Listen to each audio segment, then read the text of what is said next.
right, chapter 15, but I return to my subject. Do you see how far the study of history is the business of the orator? I know not whether it is not his most important business for the flow of variety of diction, yet I do not find it anywhere treated separately under the rules of the rhetoricians. Indeed, all rules respecting it are obvious to common view, for who is ignorant that it is the first law in writing history that the historian must not dare to tell any falsehood, and that the next that he must be bold enough to tell the whole truth. Also, that there must be no suspicion of partiality in his writings or of personal animosity. These fundamental rules are doubtless universally known. The superstructure depends on facts and style. The course of facts requires attention to order of time and descriptions of countries and sense in great affairs and such as are worthy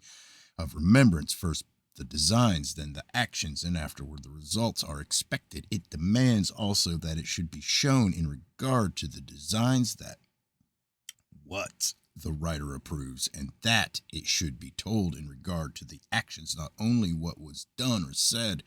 but in what manner, and when the result is stated, that all the causes contributing to it should be set forth, whether arising from accident, wisdom, or temerity, and of the characters concerned, not only their acts, but at least of those eminent in reputation and dignity, the life and manners of each.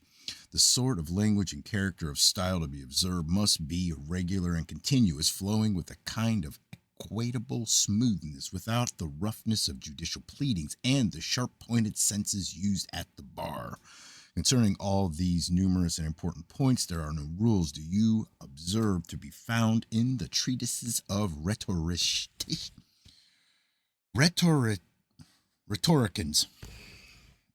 In the same silence I have lain many other duties of the orator: exhortation, consolation, precept, admonition, all of which are subjects for the slightest eloquence, and yet have no place in those treatises on the art which are in circulation. Under this head, too, there is an infinite field of matter, for, as Crassus observed, most writers assign to the orator two kinds of subjects in which he may speak, the one concerning stated and defined questions, such as are treated in judicial pleadings or political debates, to which he that will may hold panegyries; the other, what all authors term, though none give an explanation, questions unlimited in their kind, without reference to time or person. When they speak of this sort of subjects, they do not appear to know the nature and extent of it, for if it is the business of an orator to be able to speak on whatever subject is proposed without limitation, he will have to speak on the magnitude of the sun and on the shape of the earth, nor will be able, when he has undertaken such a task, to refuse to speak on mathematical and musical subjects. In short, for him to profess it to be his business to speak not only on those questions which are confined to certain times and persons, that is, on all judicial questions, but also on such as are unlimited in their kinds, there can be no subject for oratory to which he can take exception. 16.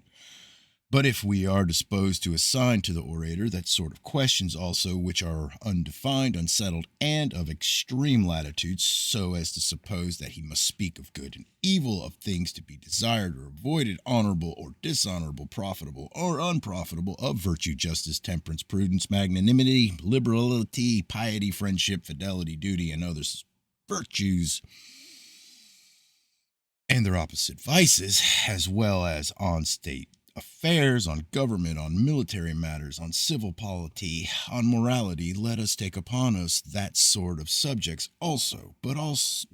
so that it be circumscribed by moderate limits.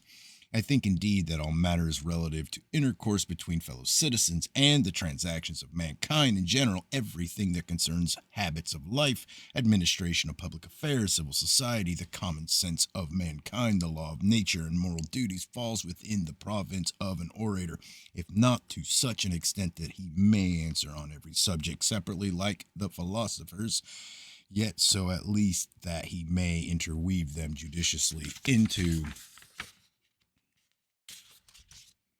pleadings, and may speak upon such topics as those who establish laws, statutes, and commonwealths have spoken upon them with simplicity and perspicuity, without any strict order of discussion or jejune contention about words. That it may not seem wonderful that no rules on so many topics of such importance are here laid down by me, I give this as my reason.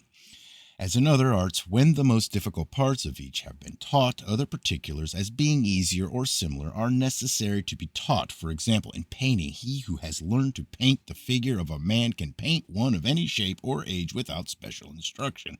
And as there is no danger that he who excels in painting a lion or a bull will be unable to succeed in painting other quadrupeds, for there is indeed no art whatever in which everything capable of being affected by it is taught by the master,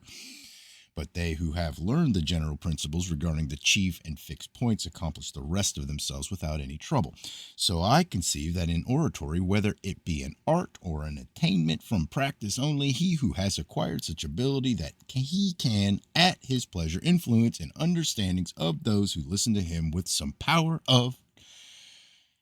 deciding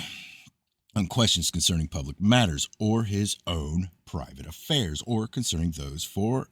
or against whom he speaks, will on every other kind of oratorical subject be no more at a loss what to say than the famous Polycletus when he formed his Hercules. Is that Hercules or Heracles? I think it's Hercules. Was at a loss how to execute the lion's skin or the hydra, although he had never been taught to form them separately.